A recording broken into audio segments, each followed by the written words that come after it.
নমস্কাৰ বন্ধুসকল, আজি মই আছামিজ উইজডমৰ কাৰণে এটা সৰু ভিডিঅ' লৈ আহিছোঁ। আমাৰ বডিত থকা 7টা চক্ৰৰ বিষয়ে আপোনালোকক জনাব বিচাৰিছোঁ।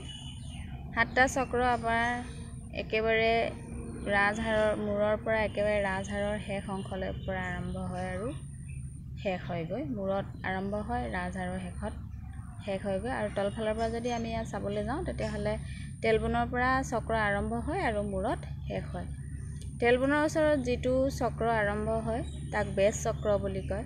মূল আধাৰ, যি আধাৰত আমি আমাৰ শৰীৰটো গোটেই অংগ প্ৰত্যংগ পৰিচালনা হয়, তো সেইটোৱে হৈছে মূলাধাৰ। তেলবৰ্ণত থাকে, ৰাজহাড় য'ত শেষ হয় সেইটোৰ নাম হ'ল মূলাধাৰ।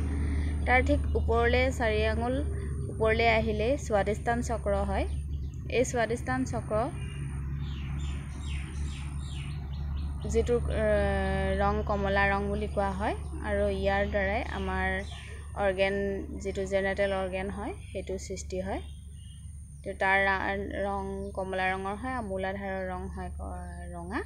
তাৰপিছতে তাৰ ওপৰলৈ আহিলে নাভিৰ পৰা ঠিক 4 আঙুল ওপৰত মণিপুৰ চক্ৰ বুলি কয়, যিটো মানুহৰ পেটৰ লগত সম্বন্ধীয় সকলো অৰ্গেন জড়িত হৈ থাকে, লগতে ধন বৈভৱ আৰু বিষ্ণু লগত সংযোগ কৰি কৰা হয় এই চক্ৰটোক মণিপুৰ চক্ৰ।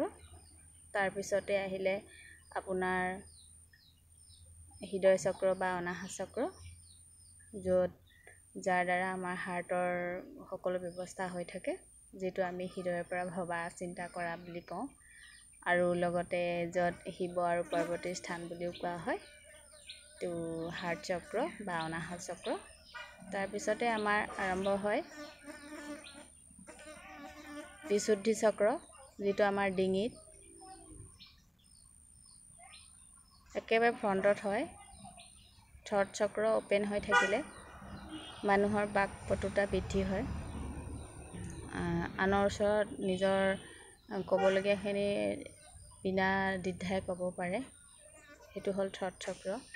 তাৰপিছতে আমাৰ আজ্ঞা চক্ৰ বা থাৰ্ড আই, যিটো আমি 2 আইব্ৰৰ মাজৰ অৱস্থাত থাকে, সেইটো হ'ল থাৰ্ড আই।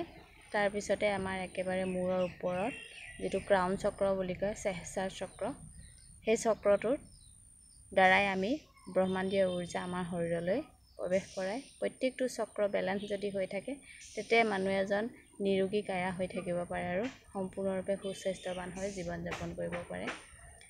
আজি মই ইমানখিনিয়ে জনালোঁ। নেক্সট আকৌ ইয়াৰ কালাৰ আৰু ইয়াৰ কিনো কাম হয় সেইখিনিও জনাম। আজিলৈ ধন্যবাদ।